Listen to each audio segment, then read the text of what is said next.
The National Unity Platform has released its tentative list of the parliamentary flag bearers ahead of the 2026 general elections.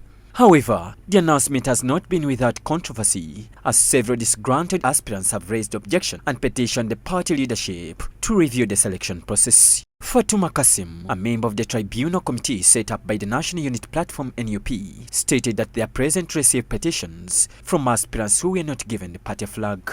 On day 2 alone, they received 43 petitions, in addition to 26 submitted the previous day. Investigations into the complaints are scheduled to begin on Monday. My name is Fatuma Kasim, one of the members on the committee, the tribunal committee, that was set by NUP. Yeah, we are dealing with all the flag bearers of NUP who had requested for flags and were not given flags. So we are here to receive their petitions. Today is day 2. And so far we have up to 40 petitions, 43 petitions. Yesterday we had 26 petitions. We have the view that we start the investigations on Monday, but today is the last day for receiving the petitions. She noted that while most of the reasons given by the aspirants are valid, the most common and significant issue raised concerns qualifications. There are like two most of the reasons are kind of the same. They talk about ground and so on. But the more valid reason here is to do with qualifications. She added that the tribunal initially expected the process to take 4 days, but the overwhelming number of petitions has exceeded their expectations.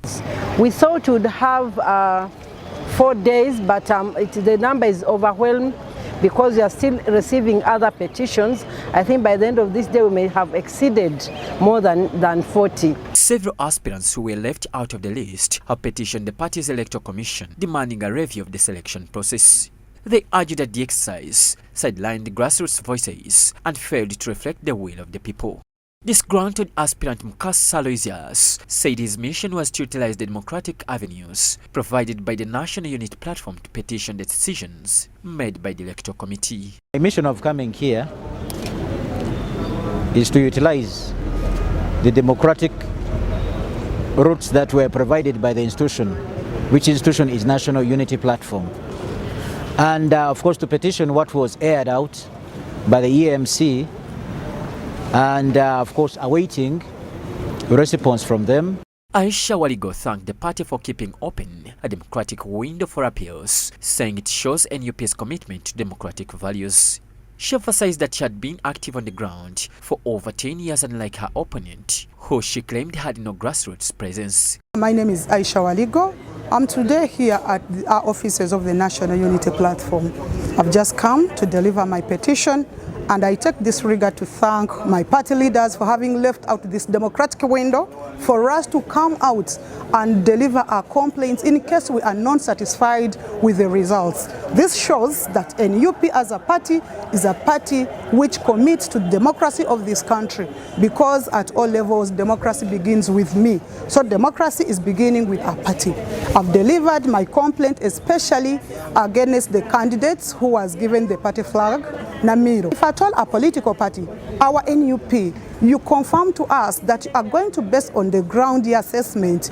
Namiro has been on the ground of Kalong district since May this year, and I've been on that ground for 10 years. Namata Susan has been on that ground since 2023. Then how did you make a selection that a person who came just 3 months down the road has a better ground than myself, who has been there for 10 years, and Namata Susan, who has been there for barely 3 years? So we are really here to request for justice.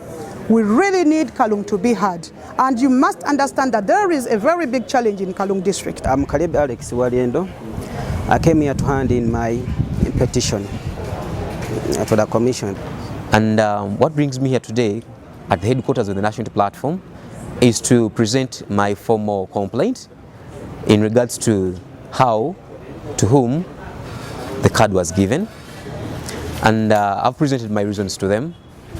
If they find them benefiting and worth listening to and worth giving an ear, I strongly believe that come 2026, I'll be the candidate on the ballot paper. With petitions continuing to pile up, all eyes are now on the NUP Electoral Committee to see how it will balance fairness transparency and party unity as the countdown to the 2026 general elections gains momentum.